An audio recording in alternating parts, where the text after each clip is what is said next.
So also, under this same category, we are welcoming America 2.0, created by J.S. Mayank and David Carlisle. Hi. Something Scary co-host Sapphire Sandalo and Markia McCarty, Studio 71. Gail Gilman, CEO and co-founder of Ripple Entertainment.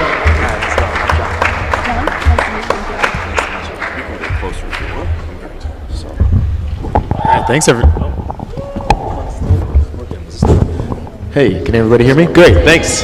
Thanks for sticking around, everybody. I know it's late. I'm John Asante. I'm a managing producer at Neon Hum Media, as you've heard. We are a podcast production company based in downtown LA, but I'm not here to talk about what I do. I'm here to talk about what y'all are doing, what y'all are working on. So we're talking about America 2.0 and something scary. So let's start. Can each of y'all just introduce yourselves real quick and talk about the podcast that you're representing and talking about today and why you created it? Give us a sense of what's going on, especially in this category. And again, just real quick, the category is Hollywood and indie drama, literary fiction, comedy, and the arts. So, start with you. My name is Gail Gilman. I am the executive producer of the Something Scary podcast. Whatever platform you use, go now, check it out, subscribe and see if you like it. Something Scary was started as a YouTube series a couple of years ago. I have a company and a studio, and we create a lot of short-form video content. And it quickly, when we launched it on one of our channels, became the best performing video that we had. And it is literally a ghost story told, first person. The creator is a super talented woman. She came to me and she said, okay, I'm Filipino, and I grew up in a Filipino community, and we're really connected to the supernatural. And I really want to tell the stories that were told to me as a child growing up. But I'm also an animator. She was working on a Nickelodeon series at the time. So I'd like to animate these stories. And I was like, that is such a cool idea. So she started to do this series as a weekly 6-minute video series on one of my YouTube channels. And it quickly became the most popular series on the channel. And I think it's for a couple of reasons. She was telling stories that actually happened to her, that she heard, that had been passed down. She was speaking to a lot of people who like not only horror, but the paranormal, supernatural, that whole kind of area and genre.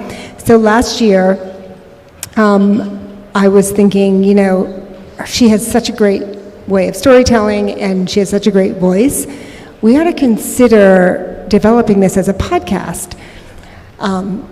So I worked with my partner, Studio 71. I don't know if any of them are here, but they were launching a podcast network. They are awesome. And they said, we're going to take a bunch of our YouTube channels and creators and launch a podcast network. Would you like to be one of the podcast, your series with us, launch your podcast series with us? I said, sounds great. I've been thinking about that. So I worked really closely with them and Stephen Pearlstein, who I think is here. And, we had to turn a 6 or 8 minute video series into a 30-minute podcast series. But I think that because we had so many fans that had already been following us on YouTube, I think we have close to 2 million subscribers. We already had a lot of people who, were interested in the genre, that we were able to take that and grow a podcast from that. And so it's been a really super exciting year, and we've seen that our YouTube audience, which tends to be a little bit young, has moved swiftly over to become listeners to our podcast series. So it's been awesome. That's incredible, going from YouTube to podcasting, and it's not it's a model that's being done, but being able to expand from something smaller to something bigger is incredible. I want to ask you a bit more about that, but I want to get to you next. You want to talk a little bit more about America 2.0 and Introduce yourself to the audience. Yeah, awesome. Thank you. So my name is David Carlisle, and I am the co-creator, writer, producer of America 2.0. So I'm here representing the scripted and fiction. So thank you. Our series is famous primarily because of our cast. So that's where I have to start, is the story of who's in this and how that happened. It's a great cast, by the way. Yeah. Thank you. Yeah, so we had the incredible fortune of meeting this actor named Spencer Garrett at a table read for a TV pilot that we wrote. And he fell in love, and I talked to JS, who he co-created it with me and wrote it and ended up directing the podcast. And he called me and said, we need to do this as a podcast. And I said, I don't know what the hell you're talking about. Because the idea back then, and this was a little while ago because it takes time to put something like this together, of doing a narrative scripted podcast was still a very nascent thing. The only one I had heard of was Homecoming. And so when we put this thing together, we started going out and casting, and our other incredible producer, Jeremy Gordon, who's our casting director, started getting us all these amazing actors. And between him and Spencer, who came on board as a producer, we ended up with Patrick J. Adams plays the lead. He plays Seth MacGuire. Then we also have Kate Walsh and Shanola Hampton and Lawrence Fishburne. So, yeah, thank you. So, yeah, I know. It's really cool to name drop other people in a setting like this. So, yes, thank you. And thank you to all of them for the reason that I get to be up here. But what we ended up creating was a story set in D.C. that does not mirror the reality we live in, but provides an optimistic and hopeful setting for what politics could be in this country. So it's a story of a first-term congressman from Orange County who decides he wants to run for president, and he wants to give every American citizen $1 million. Wow. So that's the story we tell, and we really wanted to create an optimistic take on what politics could be and entertain you, obviously, along the way. So we wanted it to feel like TV. Our hashtag on social media was TV for your ears, and we wanted people to feel like we transplanted them into the world of DC. So that's what America 2.0 is. That's awesome.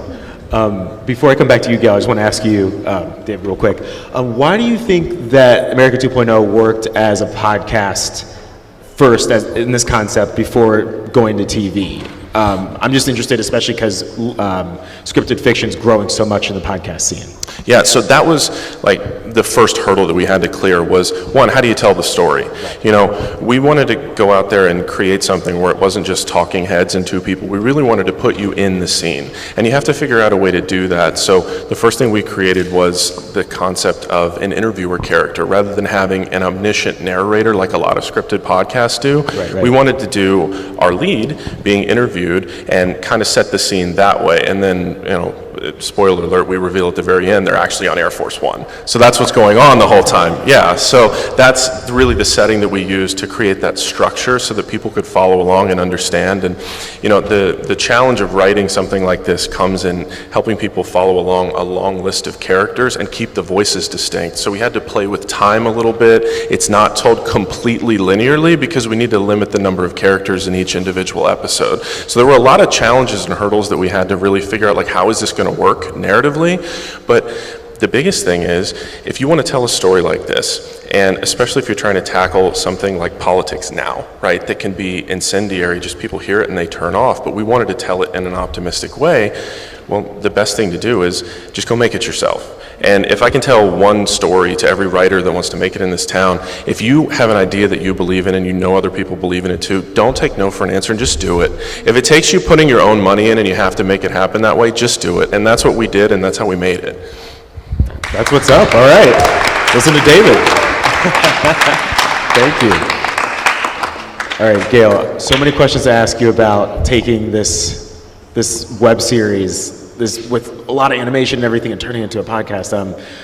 I guess where to start. So with this fan base that you had from it, do you feel like they were asking for something bigger than the YouTube series itself, and podcasts seemed like the next best route? Or when you decided, let's make it a podcast, were they just on board and said, okay, we're making a lot more, we're getting a lot more from this? Like, what was sort of the thought process of that development? Yeah, well, I think that there's a little bit of both of those things in there. So I think that we saw a super hyper engaged fan base.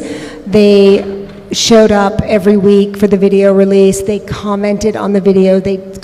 And spoke to each other. They were like commenting to each other back and forth, and they were always saying like, "Oh, I wish this show came out more often," and things like that. So we knew that we had a lot of repeat visitors, and that we were, week over week, we were growing in views and subscribers. So we knew that there was probably a hunger for some more. So the way that and I also think just one thing about the creator, who unfortunately couldn't be here tonight, but she has a beautiful voice, a very kind of really easy on the ear voice, but perfect also for kind of something spooky and something scary, but not horror, right? There's no loud screams, just like a little bit scary. So I felt like the style of the video was also, it's storytelling, and, being scared, you can really work with some great effects and in the audio format. So I felt like it had those kind of qualities already built in.